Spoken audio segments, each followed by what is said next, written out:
বেশ কয়েকদিন পর আবারও একটি গ্রামের বাড়ির ভিডিও নিয়ে আপনাদের সামনে হাজির হলাম। আসসালামু আলাইকুম। আশা করছি আপনারা সবাই ভালো আছেন। আমরাও আল্লাহ তাআলার অশেষ রহমতে আলহামদুলিল্লাহ ভালো আছি। এই ভিডিওটি আমার বাবার বাড়িতে থাকা অবস্থায় করা। সকাল সকাল গ্রামের বাজার থেকে দেশি মাছ নিয়ে এসেছে আমার বাবা। সেগুলোই বাড়ির সবাই মিলে বসে কাটাকাটি করছে। আমার মা, দাদি, তারপর পাশের বাসার ভাবি। দেখা যায় এ ধরনের কাজগুলো সবাই মিলে করলে অল্প সময়েই করা যায়, আর করতেও ভালো লাগে। একা হাতে এতগুলো মাছ কাটতে গেলে অনেক সময় লাগবে, আর ভালোও লাগে না একা একা করতে। এই দেশি ছোট মাছগুলো খেতে দারুণ মজা।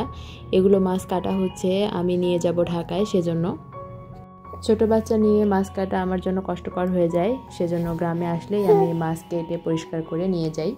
তখন শুধু রান্না করে খেতে আমার অনেক সুবিধা হয়। আমার মা, শাশুড়ি দুজনেই মাছ কেটে দেয়, কখনো শাশুড়ি দেয় আবার কখনো মা দেয়। যাই হোক, এখানে আবার আমার দাদি শাক কেটে নিচ্ছে। এগুলো হয়তো লাউ শাক কি মিষ্টি কুমড়া শাক, আমার সঠিক মনে নেই।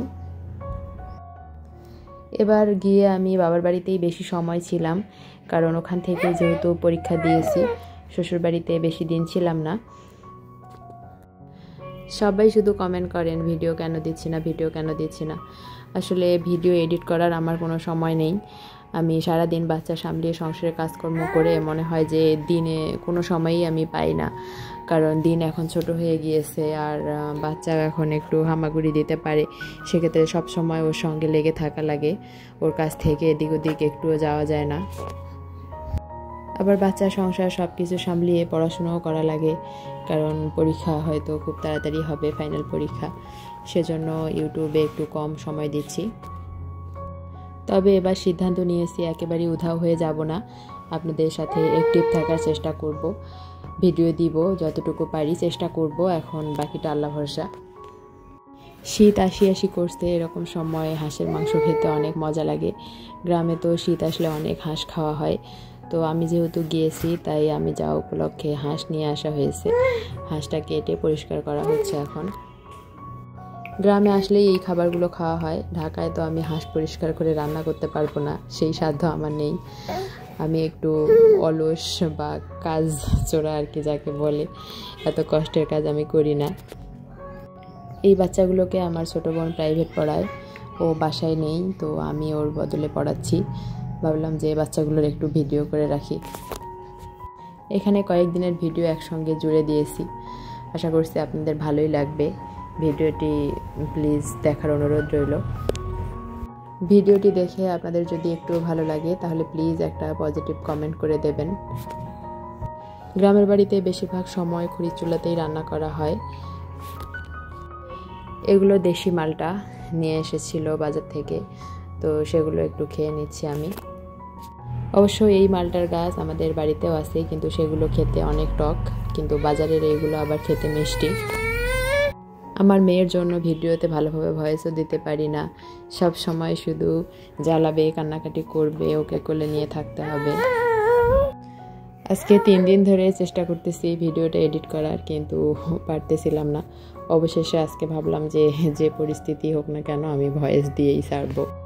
আপনারা যারা আমাকে ভালোবাসেন, আমার ভিডিওর অপেক্ষায় থাকেন, আমার দোষ ত্রুটি ক্ষমা করে দিয়ে আমার ভিডিওগুলো যারা দেখেন, আমি আসলেই তাদের প্রতি কৃতজ্ঞ।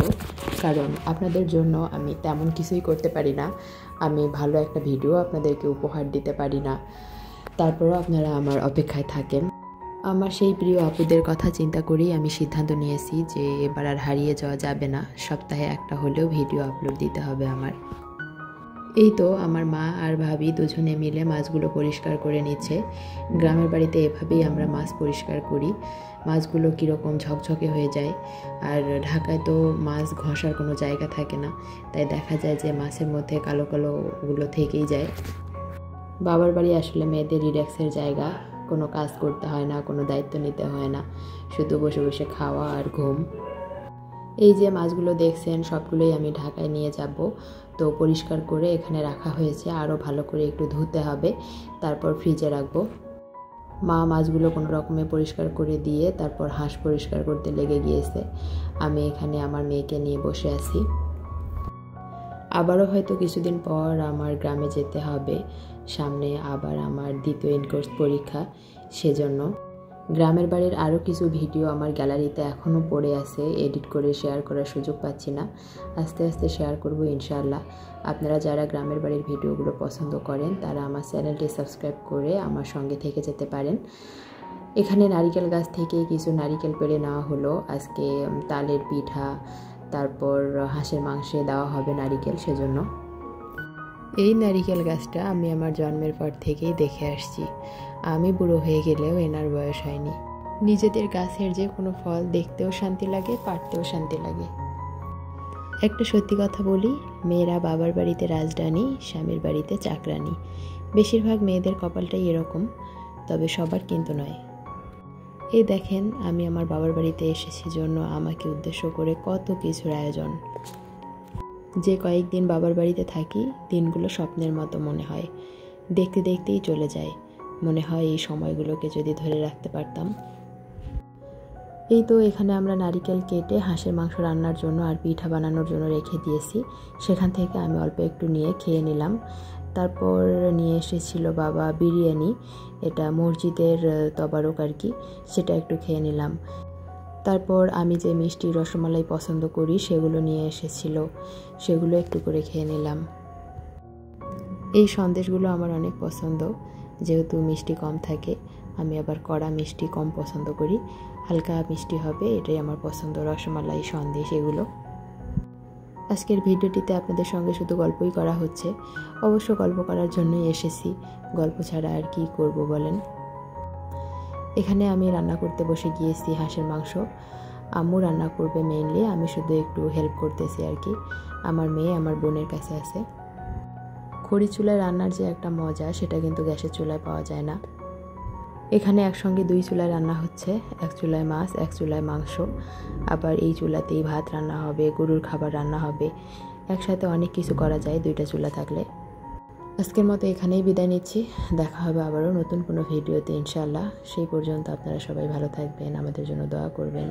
আল্লাহ হাফিজ, আসসালামু আলাইকুম।